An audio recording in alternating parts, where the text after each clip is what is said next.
All right.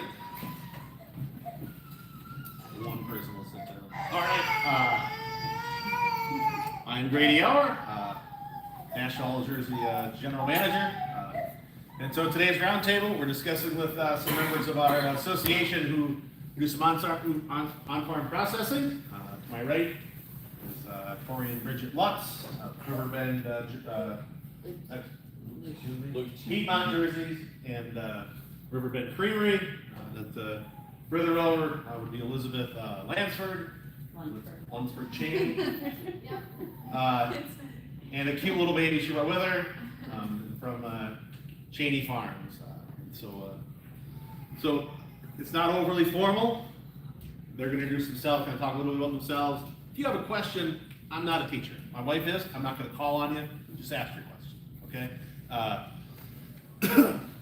I guess if the Lucases would kind of start, certainly introduce yourselves, maybe people in your family who are a part of it, and then maybe what your day-to-day is, or kind of what you do. Okay, is this on, Kim? It is. Yeah. Okay, like I said, my name's Corey and Louis and my wife Bridget. We've got 3 kids, 2 daughters and 1 son. All of them at one time was coming back to the farm, and at the time we started the creamery, James was already at the farm. Olivia, the youngest, had an off-farm job that she just hated and really wanted to get back to the farm. And my daughter was married, lived about 30 minutes away, and her husband had a grader business, and she was involved in that. As we evolved, she had 1 son, and she had twins coming. She decided that between running her husband's business and she just couldn't do it all. So she decided, she just wanted to step away from creamery. We told her that was fine, whatever she wanted to do. So right now, our youngest daughter, Olivia, she pretty much runs the creamery. James is running the dairy. Bridget's very involved with the creamery as far as office work and covering at the store when need be. To give you a little bit of background, so we started milking cows on our own in '97, and started with an intensive rotational grazing dairy, which was not real common in our area at the time, but I knew I needed to do something different to stay at a low number and be profitable. And we love showing cows, so the grazing system was very conducive to keeping the cows in the herd for a long time, and we did really well for a lot of years. And the first time we thought about processing was actually the milk equipment dealer that we worked with kind of pushed me. You guys have got the kind of operation that would make a really good place to do on-farm processing. We actually looked into it in early 2000s and went as far as did a feasibility study and stuff, and everything looked favorable. We got to the point where we decided that we needed to make sure the kids want to keep doing this before we take on another business. So at that time, we kind of put the brakes on it and waited until the kids all got out of college, and that's when we decided to start the creamery.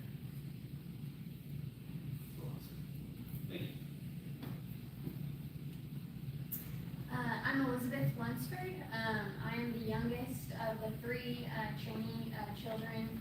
My brother James and my sister Jessica are 10 and 12 years older than me. So I am here today with my daughter River and my niece Iowa, who's helping me today. So my parents, Deborah and Carl Cheney, actually started Cheney's Dairy Barn in 2003.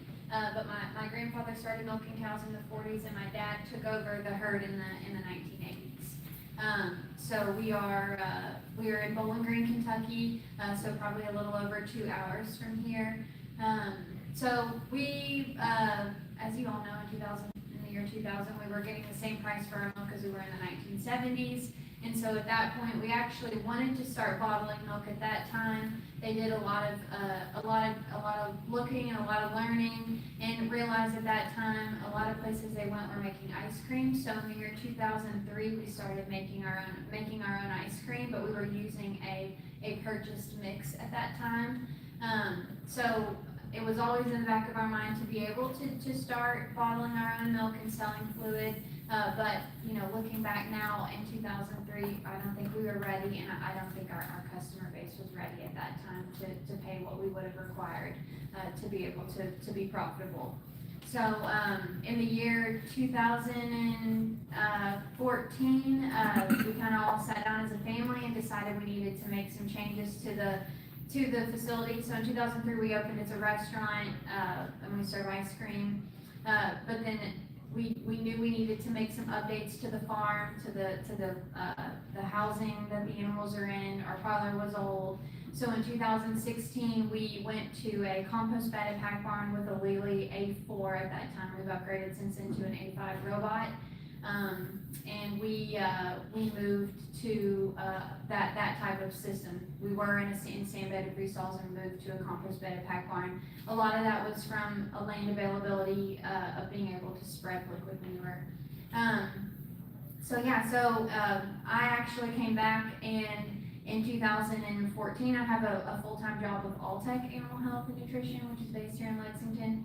And so I came back and still have that job, but I went and I started the milk processing plant in 2019.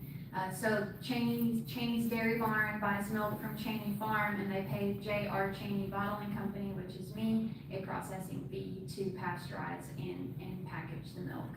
And it is then distributed by Cheney's Dairy Barn. So a kind of a crazy convoluted system, but at that time there was still some uncertainty as to how the whole Cheney's conglomerate would be split and how we would all be intertwined in that. And so at that time I just decided to start the plant on my own. That way it was kind of a separate entity on itself. So that's that. So we are this year we're 20% above last year.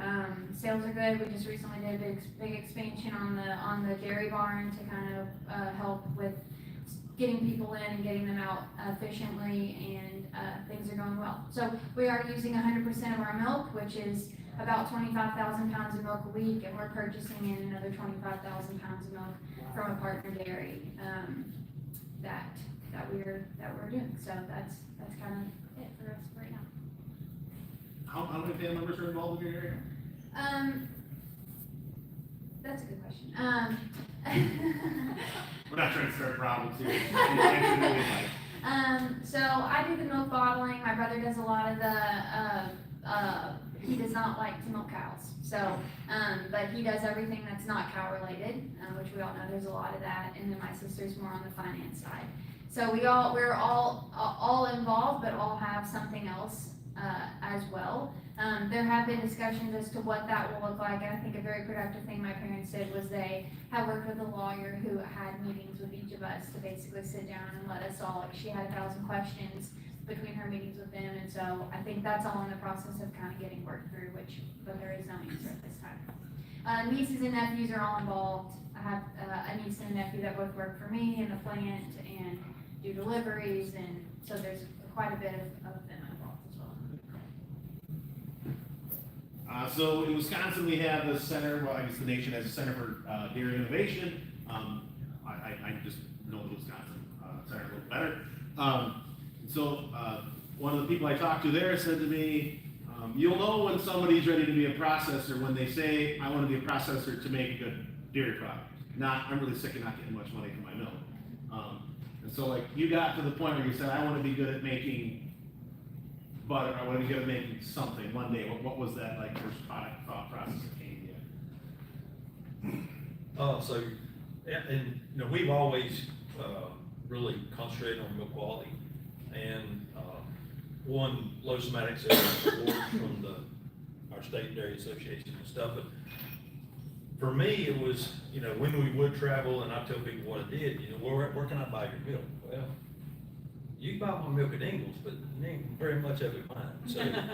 So that was part of my ambition, and I can't speak for the kids, but you know, we had a really good product, and you know, we were Jersey, and we transitioned to all A2, and we grass fed, and so we checked a lot of boxes that people, you know, want in a dairy product today, and we just thought that that was a plus for us to do on-farm processing. And that way, when somebody asks me, where can I buy your milk, I can tell them, and it's my milk.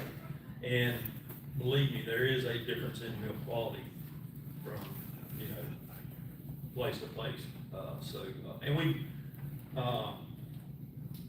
so we want to make a really high quality ice cream. So we did the, study of, what was our market gonna be and what was our competition gonna be. And there's really nobody doing fluid milk or ice cream close to us that wasn't,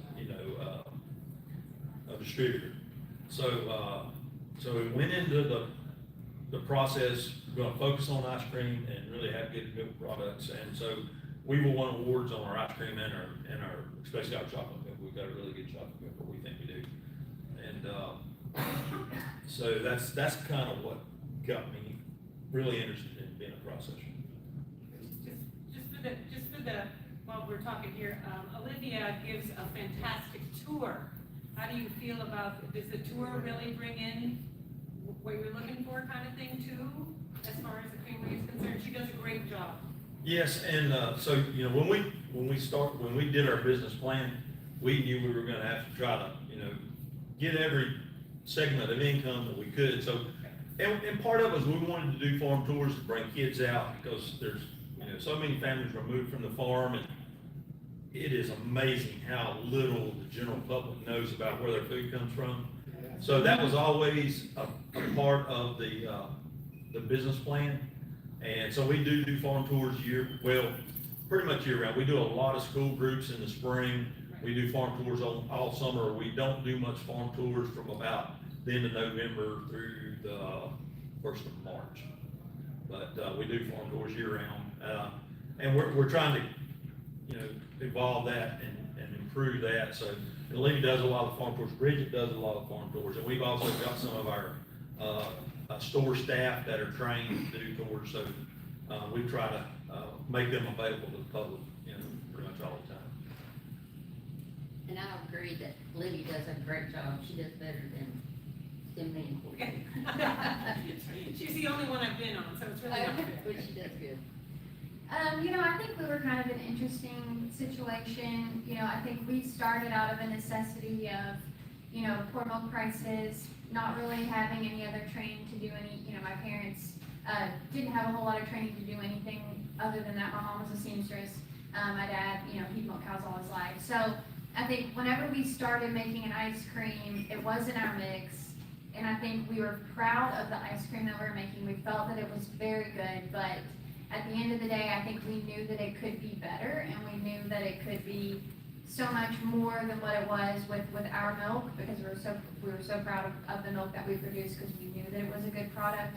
So I think, whenever we wanted to continue to grow, and we knew we wanted to be able to bottle our own milk, that was kind of the situation for us. We knew we could make a great, we knew our ice cream was great, but we knew it could be better. And when we're building such a brand, our milk is in a plastic jug, and it is homogenized. So I think, for me, if we would have started out with fluid milk, and we wouldn't have been in a glass bottle, or we wouldn't have been a cream line product, I think it would have been really hard for us to have been as successful as we are without the brand that we had built, with just the ice cream and community recognition. So I think that gave us a head start, and I think we felt that there was a lot of untapped opportunity and a lot of a customer base that trusted our brand and been on farm tours, that we could capitalize on by moving to a fluid product.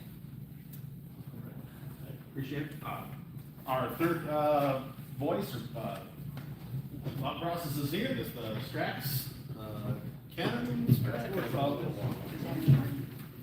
Jenny Strack, from beautiful Wisconsin.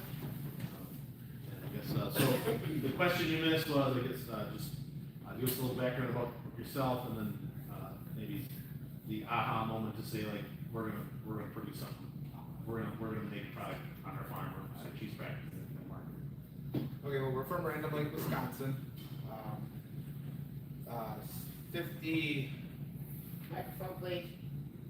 52 years ago, 53 years ago, my dad started dairying with 13 Jerseys and 13 Holsteins. And And then, he met with my mother. She said she wasn't gonna milk these little brown cows, so we just went to main Holsteins. And then, about 7 years ago, we decided to switch over to Jerseys. And as we did that, we seen the benefits of Jersey and seen the economics of them, so we switched our whole herd, and now we milk in parlor, so then my mom was okay with that. And, so in 17, we started switching our herd over, and in 18, we were doing more research on A2. So in, 2022, now our whole herd was 100% Jersey, and about 85% A2. So we started branding our Jersey Valley cheese as A2 cheese. And, that's why we started what we do. We didn't do it just for the cheese part, we did it for the A2 part of it. I see. And as part of your system, you have a lot of family involved, or a lot of your? Yeah, so, obviously, my wife Jennifer, and then my folks are involved, so the four of us own it together in partnership. And, One of you's the cheese maker, or? actually, we don't make cheese on site. We actually found a cheese company that's only about 12 miles from our house that decided to, he does custom cheese making, and he was willing to do it for us. So we primarily started with cheddar, and then about in 2022, we made our first batch of cheddar. 2023, we made pepper jack, and then in 2024, we started making two-tone, Colby jack. And your cheese is available in retail settings, correct? Like Yeah, I've seen it. we're mainly in Wisconsin and northern Illinois. We do sell online, and we're trying to get bigger throughout the country, but it's What grocery store can I go to get yours? Piggly Wiggly. Okay, that's what it's.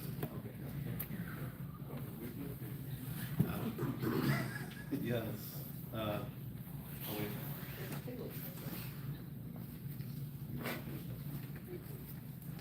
And so for everybody, you're kind of in a spot, right, wherever you are, whether you're starting or towards the end or whatever.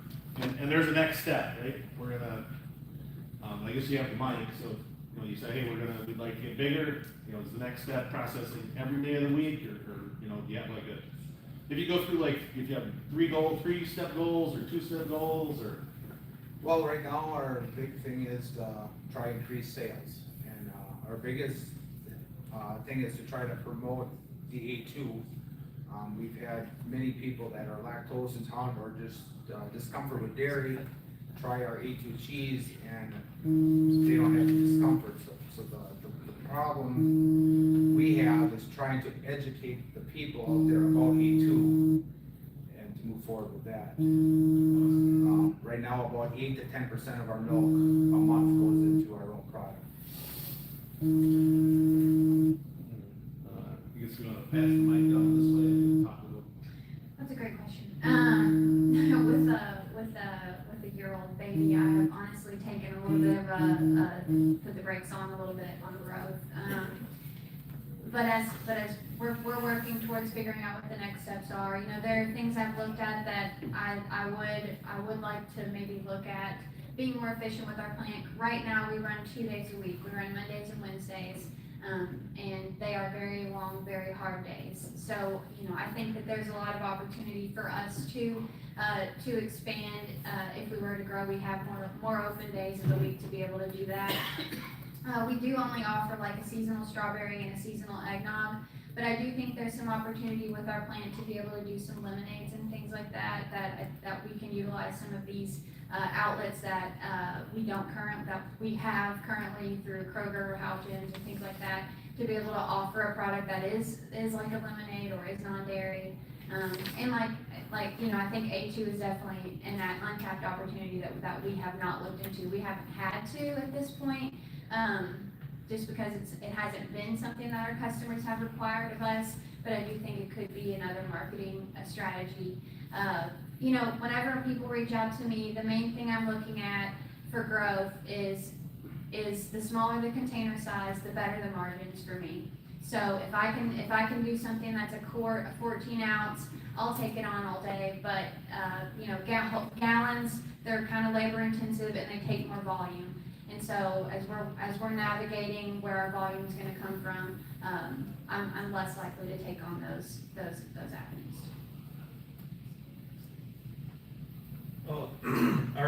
Our long-term plans are, so we started, in 21. And, so we're looking about 220 cows. We produce somewhere between 6,000 and 7,000 pounds of milk a day. So I knew my goals were to get to 100% of our production in 5 to 6 years. We're kind of on track with that. So we're about 3.5 years in. Right now, we're running about 60% of our production through our plant. We just upgraded our ice cream equipment, so we really, that's our focal point is ice cream. So we transitioned from batch machines to a continuous flow machine so we can make more ice cream with less labor. And so we're just now starting, so we're primarily in Ingalls and Food Line. It used to be my liquor. Yeah. And so we've just now started rolling out like pints and quarts of ice cream in those stores. So we've got a lot of growth that we can do in ice cream and milk. It's kind of, we have growing stages. So, you know, right now I've got 2 full-time truck drivers, 2 trucks that run 5 days a week, and they're doing about all they can do. So our next step when we grow, we got to put on another delivery truck or find some kind of outsource our to a delivery company, and then we can, you know, so you kind of have to grow in stages. But our eventual goal is to put all of our milk through our plant. We built a plant for about the amount of production that we're doing now. We don't really anticipate growing the herd a whole lot because, you know, we don't have the land base and that kind of thing to do that. But believe me, we got plenty of work. We got us 2 and 2 of our kids. We've got 6 full-time employees in the plant, not including store help. I've got 4 full-time besides me and James at the dairies. So there's plenty for everybody to do. So you touched on like A2 expanding that market. You touched on some other marketing. A lot of times, especially with newer dairy products, I mean, A2 is not new. I don't want to draw attention to that. There's a level of education, right? You're both trying to educate the people you're selling to about how your product could, I won't say help them, but make them more comfortable with dairy, as well as marketing it. You know, is that something that, or when you're talking about? So in the room, we know a lot about A2. We know almost every pedigree has it in it. That's not a very well-known thing anywhere else, but the people who own the cows and a handful of people who, I hear a lot of that too, like, hey, I'm lactose intolerant. Are you? You know, could I convince you to try A2 milk? Could I convince you, you know, is that something you actively do, discuss A2 to kind of, or any other form like that?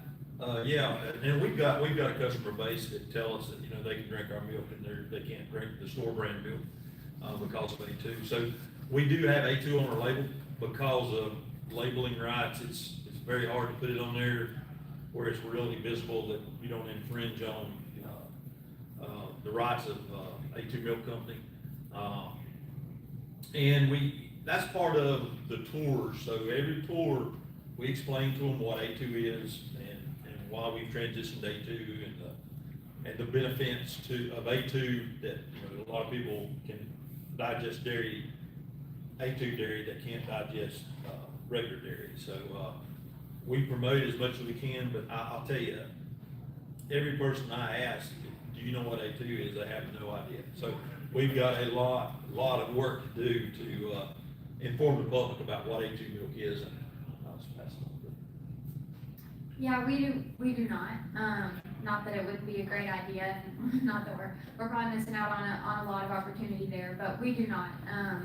Our main promotion is that we are that just the local. There is a different taste, and then we also do not standardize obviously we do our 2%, our half and half, but we do not standardize our whole or chocolate milk. So whatever the cows produce is whatever those are.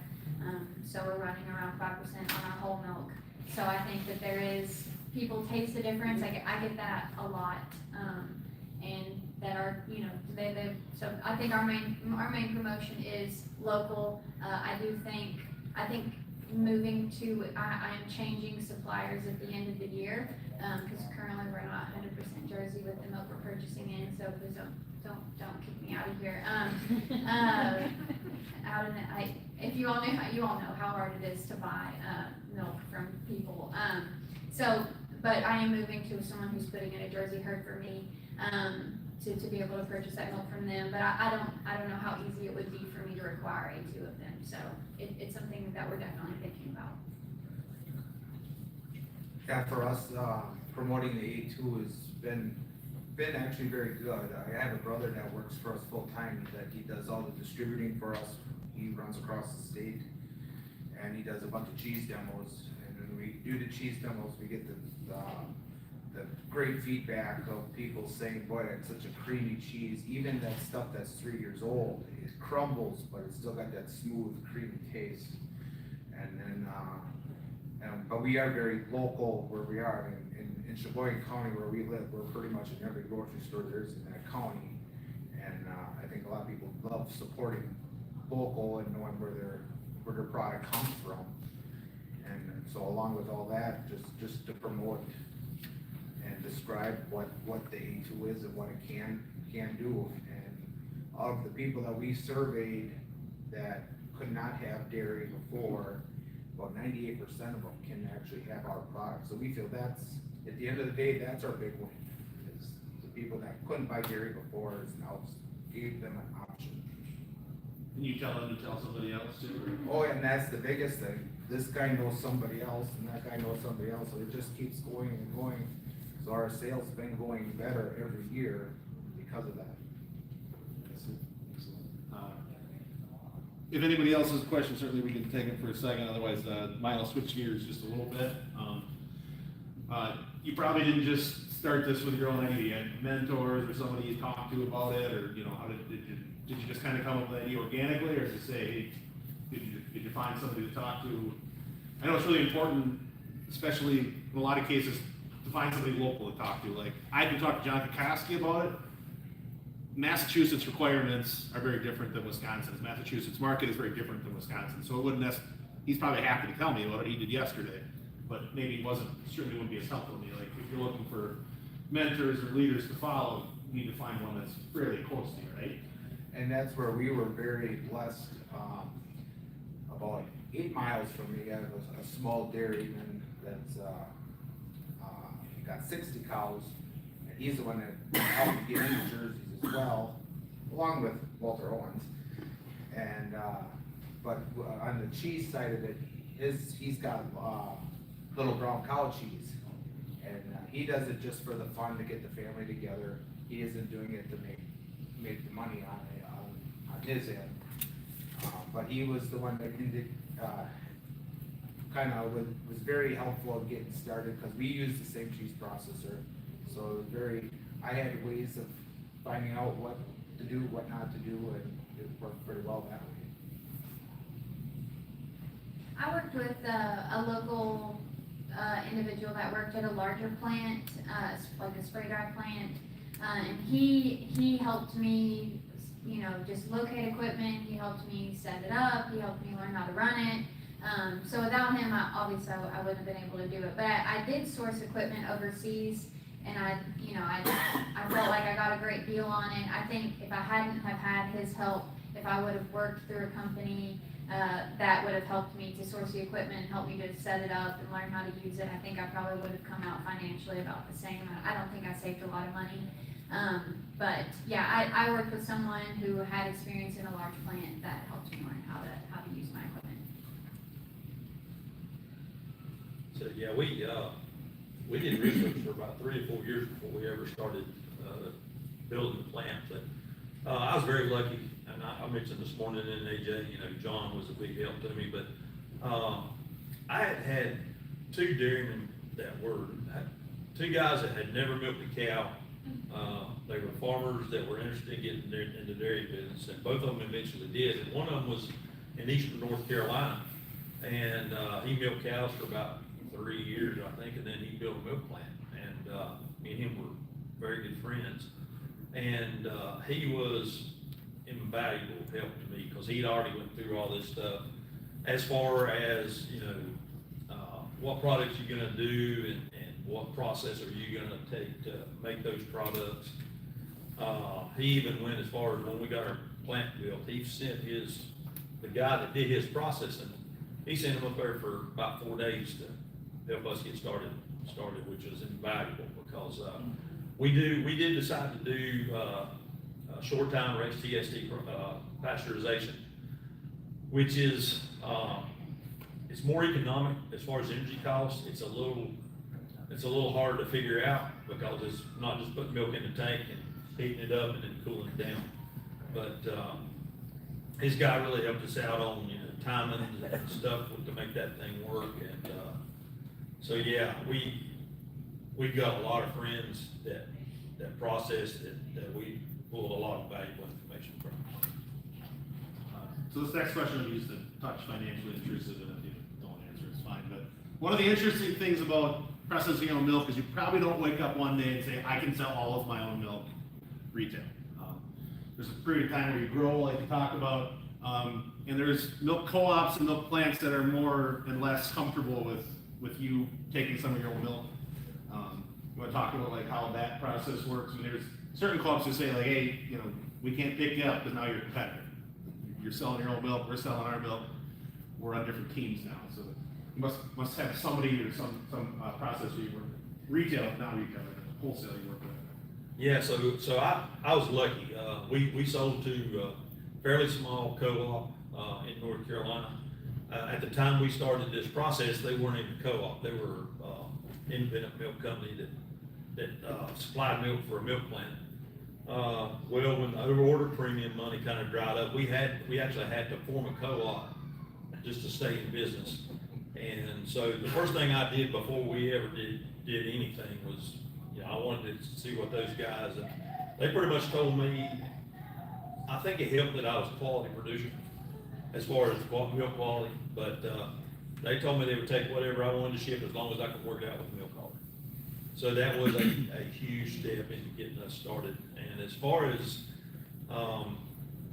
every piece of equipment in my plant, with the exception of that new ice cream machine, is all used.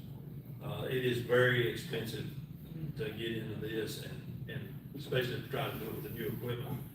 But luckily that time periods, I bought a lot of equipment in auctions, knowing what size equipment you need to make everything work together is a key. So you need to try to figure that out before you start buying equipment. But we were lucky in that aspect. Do you mind to repeat the question? I'm sorry. So everybody who started, they didn't just wake up like on Monday and say, we can sell all of our milk retail. There's a period of time where you grow, and there's a period of time where you have to find a milk plant or a co-op who's willing to take a part of your milk, or how did they work that out? Can you comment how you either worked that or did work that at one point? Okay. Yeah, so when we started, we were actually working with another local dairyman that processed and sold his own milk. So he took our milk before we started bottling our own, and so thankfully whenever we went to bottling our milk, and actually we did have an arrangement with him probably 5 years prior to that where he would bottle our milk in our bottles and then we would sell them. We weren't super pleased with the quality of the product that was making it to the store shelves, so we pulled the plug at that time because we were getting negative feedback until we could do it ourselves. So it's a little backstory, but he, so whenever we started, if we had 20,000 pounds of milk and I could only use 10, he would take the other 10 for me. And so he balanced for me at the very beginning. And so that allowed us to get to the point where we were using 100% of our milk. This is as much of a train wreck as I thought it would be.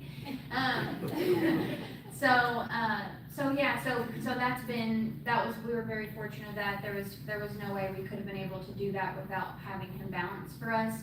And then now the place we get it, we use we use the other 25,000 pounds of milk a week from, they're a cheese plant. And so what we basically tell them within a few thousand pounds how much milk we would like, and they will bring that to us based on our orders. So we really don't have a whole lot of balancing that we're having to juggle with. For us, we already shipped all our milk to a cheese plant, so that it was just a matter of first asking him if he was willing to make cheese for us. We ship to Sargento, and as big as a company as they are, they don't have the capability of doing small batches. So that's when they said we were fine taking whatever amount of milk we want to take to make our own cheese, and they were fine with that, so that there was no discrepancy in their end. So that was fairly easy rolling on that side. Same question for you, Rick. Go ahead. We're going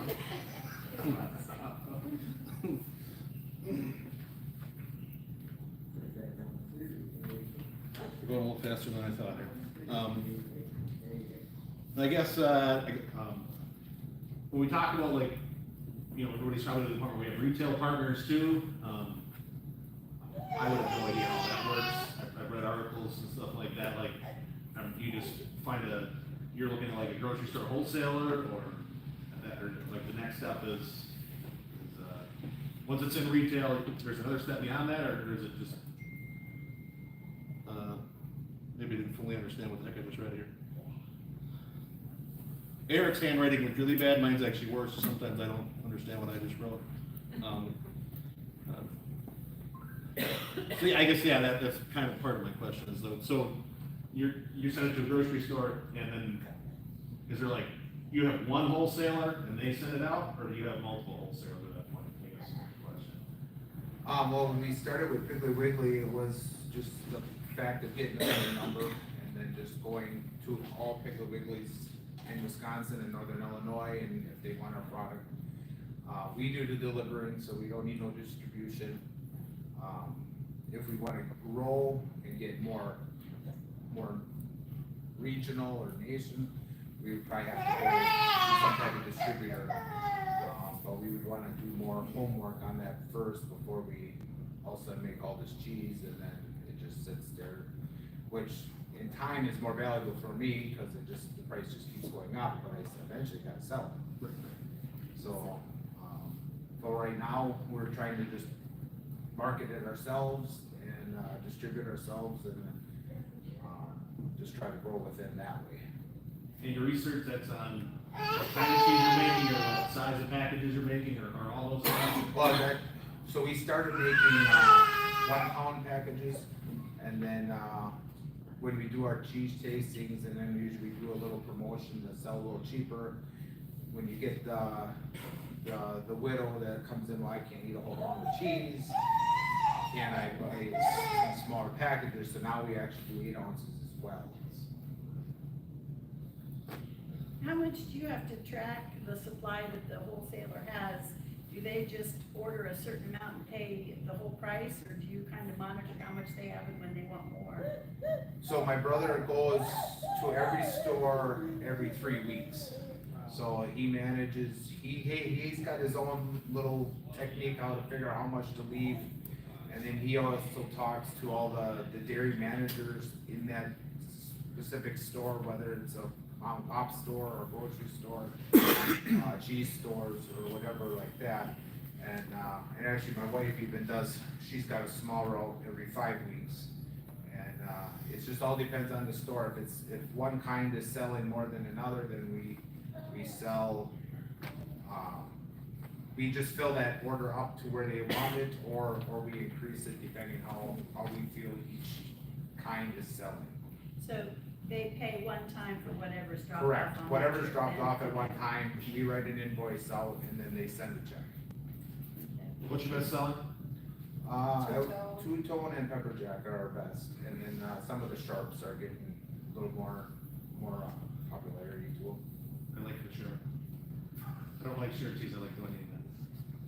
So we did all we could do to establish a market before we ever started processing milk, and everybody we went to said, we'll talk to you when you've got a product to put in front of us. So that is a hurdle, but, early on, we had some private, IGA grocery stores that, said that when we were ready, they would, and they actually come and view and, toured the plant and, got those guys on board. To get into some of these chain stores, there's a lot of paperwork you gotta get through, so, our first, chain store was Food Line, and, they actually had a regional managers, meeting at our plant one time and toured the plant. And that was a big help, because after that, we had a whole list of, food lines that, you know, wanted to take our milk, and, I wish Olivia was here. She did more of that legwork than I did as far as lining up customers. Well, we're also now in Ingles, a lot of, farmers markets, and that kind of thing. A lot of, our chocolate pints go into a lot of convenience stores and that kind of thing. So, that's an ongoing thing, increasing our market, and, you wanna add anything to that? This, so whenever we take it to the grocery stores, they don't necessarily put an order in. Our truck drivers go in and they kind of keep up with how much sells. And at the grocery stores, if it does not sell, we have to bring it back. So they do not pay, they pay for what they sell through their store, not what we leave them. The convenience stores and the IGAs, that we sell to, they pay for whatever they order. And they do the orders. The grocery stores do not necessarily order. Grocery stores just give us shelf space. Yeah. Yeah. Do you pay for that? No, No, we don't pay for that, but we really depend on our truck drivers right, to kind of manage that, so Right. they're selling everything they leave, because anything that gets close to out of date, we have to bring back as return, so. yeah. And then when we do that, we usually put that into ice cream, make it into Depending ice on what the cream. product is, Yeah. if we can. If we can, Is that the way with all the angles and Food Line, you guys guarantee it? Angles. About all of your chain grocery stores, Yeah. you're just gonna get shelf space. Right.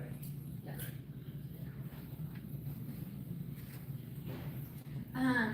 So whenever we started, it was the same situation. We started with Houchins, they took us on early.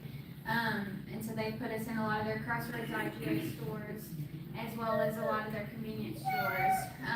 And then, that we actually, we were working with Creation Gardens, which is basically a large restaurant distributor.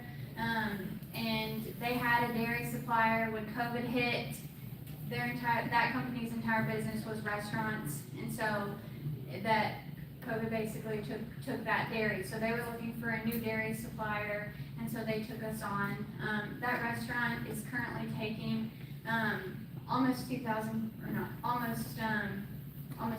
gallons a week from us, to go into restaurants, mainly whole gallons.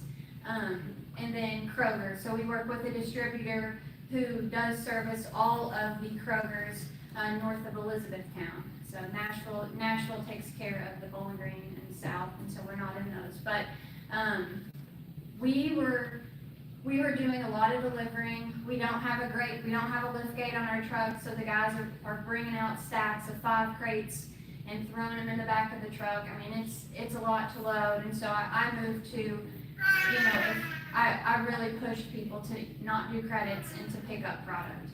So we have transitioned to Houchins picks up our product, palleted, and they do not do credits.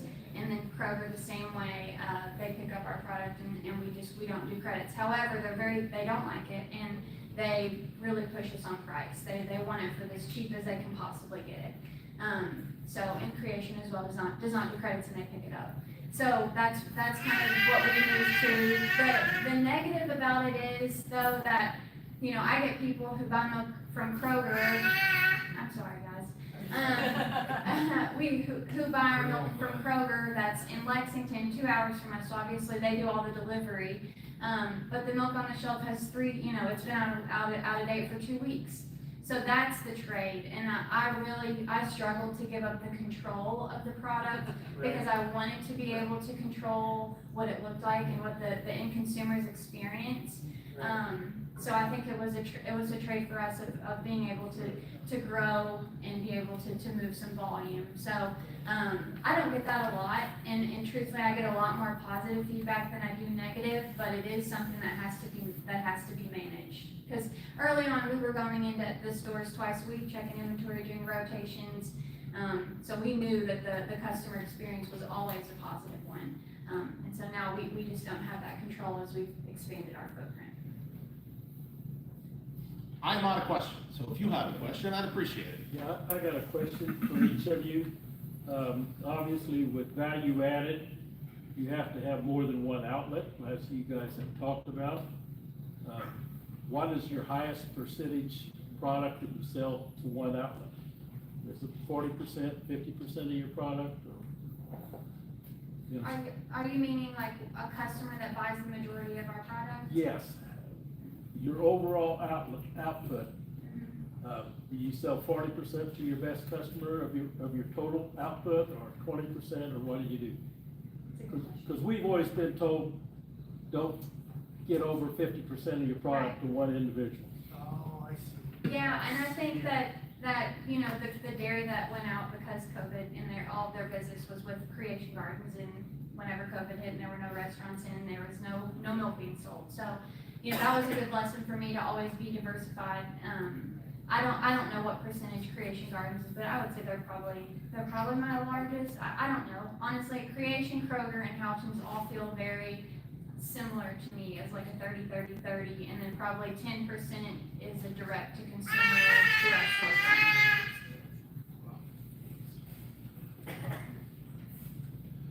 As far as us, our biggest grocery chain is Piggly Wiggly, and probably about 60% of our sales is with that store. We have other small chain grocery stores. Because of the Piggly Wigglies, I think we're in 113 of them. So, I mean, that's a pretty big number. We're in a Metcalf, they're just only 3 stores, and they buy consistently. Away from cheese, grocery stores are the cheese stores. We sell quite a bit of cheese there, which probably make up another 25-30% of that.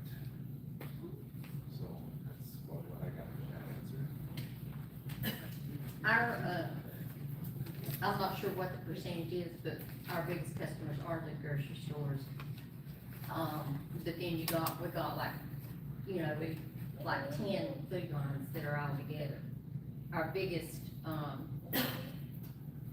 single customer would be one of the IGAs that we have. They carry our milk and only our milk, they don't carry any other milk. And that they also have our ice cream in their grocery stores. There's 2 of them, and they are the 2 that started carrying our ice cream first, because we didn't have to jump through a lot of hoops to get the ice cream in there. So yeah, then we're in, you know, the 2 grocery stores probably make up 50%, and then the rest of them are like the convenience stores, the mom and pops, and, you know, your restaurants and things like that. We do have a coffee shop that she goes through. We deliver to her 2 times a week, and she goes through, probably over $1,000 a week of our product. She does also have our ice cream in there, but she uses all of our milk in her specialty coffees that she has. But to your point, we try to diversify. I was worried about that too. You know, you get too much of your product tied up with one customer, and something happens to go south, and it can put you in a world of hurt. So, and you know, she started working with Whole Foods, so Yeah. we're gonna start picking up some more of those accounts. So yeah, I would suggest to people to get in as many different markets as you can get, and don't put all your eggs in one basket, because And if it can cause you problems. If you're having trouble getting into a grocery store, have your customers, or people that you know, to go in and tell the manager, I want this product in here. And the customers can really help you out on that, on getting in there. For Corey and Bridget, how much, I don't know if my question is even appropriate, but I've been to your store, it's impressive. And I saw a lot of customers in and out of there buying ice cream. Maybe a few other products, but it seemed like ice cream was the, so as far as the store, what's the volume there and what sales it been? I'll let her tell you the numbers, but, so going into this, we wanted our store to be not just a store, but a destination, because it has amazed me, the traffic we get on the farm through the store, and the new drive, we've been in it 3.5 years, and just about every day, we have a new customer, and I know that because they come in the wrong driveway, they come in the farm driveway instead of the creamy driveway. So, and I can tell you, our margin, as far as, we make more money on ice cream than any other product we do, by far. You gotta process milk to have cream to work with to make your own ice cream mix, but, now I'll let Bridget talk to the numbers.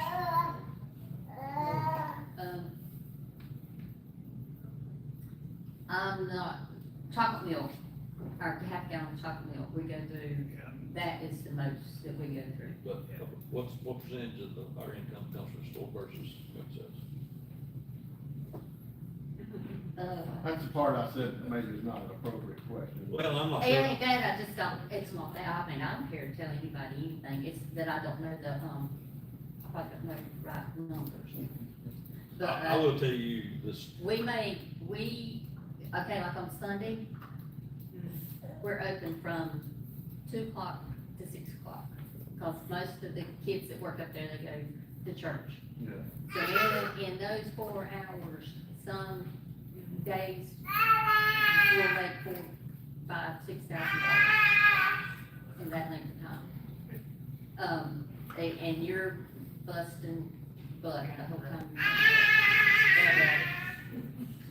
And that's just them buying ice cream mostly, because it's a Sunday afternoon and people want ice Are cream. you And still having the local band come once in a while? we actually have, they're having the, beach music tonight while we're there, so they're having that, and Corey's friends that play the bluegrass, they come about once a month. And we get a big crowd on that too.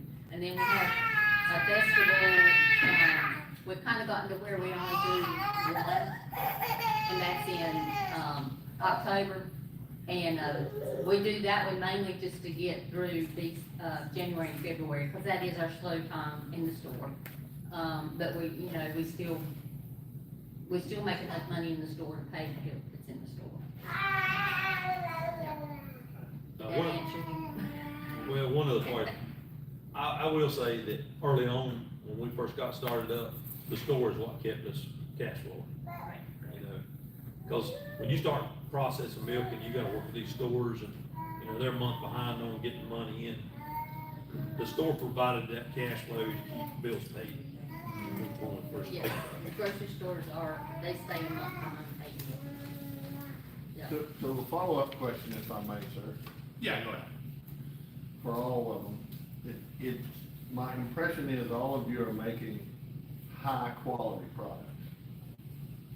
So I know, from talking to Corey, you're offering a real high-fat ice cream. It's 16%. 16, is that? Wow. That's good stuff, yeah. What about the cheeses and the Chinese products? I guess, My impression is you're offering a real high quality, types of cheese, or not types of cheese, but level of quality is high for what you're offering. You're not offering just a commercial cheese, right? correct. That's, along with doing our cheese samples and then, selling our cheese along with our samples, you get the question is, well, why is your cheese almost double the price of their store? Yeah. And, that's where the A2 comes in, and you know, we're trying to promote our, that's our niche. Yeah. And then, again, once people taste it, it does better for them than a commercial cheese per se. They're willing to spend that extra $3-4 a pound to pay for that, to have a better product, and a better taste to them. You know, that's the one thing we always get back, is that it's just got such a smooth, creamy taste, and then being local. Our milk is, of our whole and chocolate are true whole, so they're 4.5 to 5% butter fat based on the time of the year, and our ice cream is a 15% mix. So you don't standardize the milk? We don't standardize our whole and chocolate milk. That'd be some rich stuff. But it does lead us to have to buy in a lot of purchased cream for our ice cream mix, because we don't pull enough cream off of our 2% for that. Elizabeth, would it be worth you to standardize your whole milk to get that extra cream? You know, that's a good question. I mean, I don't think it's anything, I think that, you know, I think even if I standardize it at a 4%, you know, I think I could still be above everyone else and still pull some cream off. I think that that's something that could have been thought about. It's just not something we're doing. As far as financially, you know, the cost of, you know, a 5-gallon bag of cream is $95 right now. So I'm sure we could do the math and see how much it would cost us, how much. I do know that even if we did that, I don't think we'd still have enough cream, to make our ice cream mix, needs. But, yeah, no, that's a good question. One I should probably think about. Any other questions? Curious, being a past dairy inspector, I'm wondering how you folks have dealt, especially building your business, with the regulatory needs in all of this. I can start. You know, whenever we started, we put everything in wrong because the inspector told us how to do it. So I think a good realization early on that they don't a lot of them don't know equipment as well as, you know, you do. So I think what I learned early on was I need to learn my flow and I need to learn my equipment better than anyone else, so that whenever they ask me questions, I know the answer. So they were helpful as far as regulation goes, but as long as we worked with them from the very beginning and we were hand in hand, they were very willing to work with us. But if we did something, you know, even if it was fine, they still wanted to know and be in the loop. So, Very good. you know, there's a lot, you know, I've always said, and it's nothing against anybody, but, you know, if I really had a problem, I'm not sure the inspectors would know about it. They come in, they look at the floors, they look at the ceilings, they look at the walls, and they check my pipes. So, you know, it's just really being able to have, I'm so sorry. Have Hey, people. she's not bothering That's the me. best action we've had this whole week. At least she's not crying. But just being able to have people in your court that know how your equipment runs and can support you is important, because the inspectors aren't always as supportive as you need. And they're not what you need. They're there, but may not be what you need. For us, inspector was no problem, because again, we don't process the cheese on our facility. We just had to add a second cooler, Right. to hold the A2 milk versus the A1, A2 milk. So it was just a matter of just putting another tank in for us. For us, it was really easy. Yeah, one of the things we did early on is I had a good relationship with my inspector anyway, but we got him involved, before we ever broke ground, as far as, you know, making sure everything was put in, drains were put in, and he was real helpful. I mean, one of the things I wouldn't have done without his, input was, our ice cream is considered Class B, our milk is considered Class A. They can't go into the same drain pipe. They gotta go out of the building in separate pipes. So there's little things like that.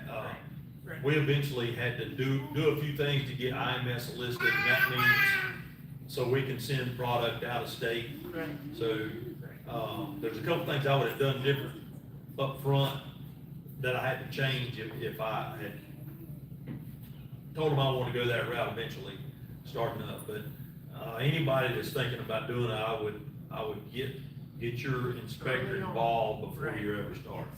Thank you. One person that did know a lot was the FDA. I had an FDA inspection, and he knew it. He knew exactly what I needed, and so, fortunately, I had local support, but FDA was very helpful. And I was 7 months pregnant whenever he came, and actually 8 months pregnant, so he was very nice to me. But, you know, I get a local inspection every 2 or 3 months, and FDA can either never show up or show up every year.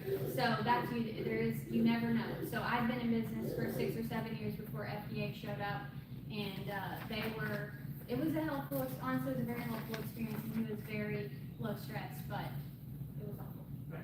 Great, thank you. Go ahead.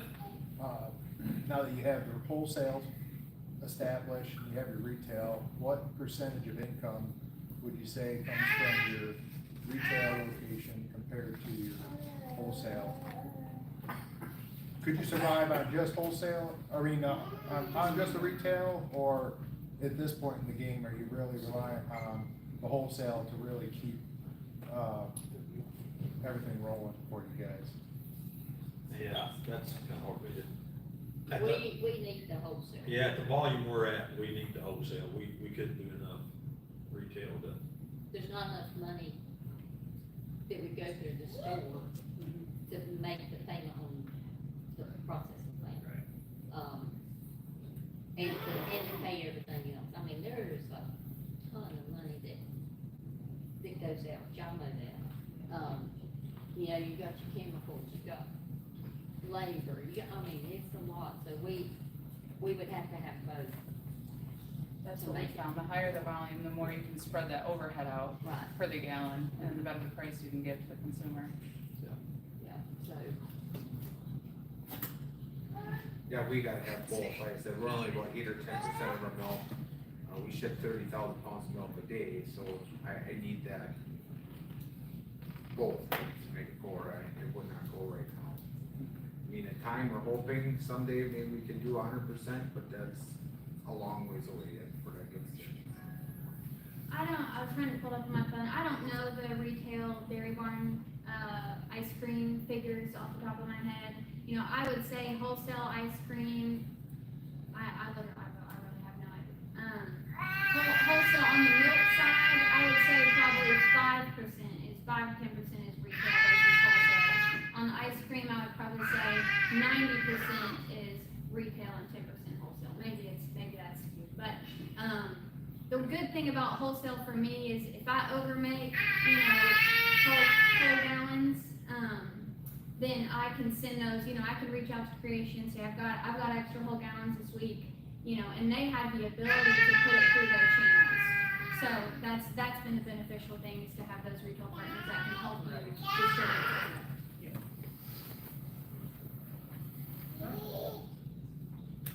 Great. If you think of a question later, somebody's supposed to still be here. I would say one comment I have is just, I think his avenue of utilizing someone else to get started, I think is a really good avenue. It allows you to kind of get started without, I have 5 days a week that I don't run product. So I do think that being able to utilize someone who will work with you, to be able to do that is beneficial. It's an avenue that should be explored. I wish I would have explored that more. I was adamant that I wanted to do it myself, and I wish I would have looked at other avenues of working with someone else to get my product out there to get started. So that's what I'm going to make. Great. Good discussion. Excellent. I guess, if there's nothing else,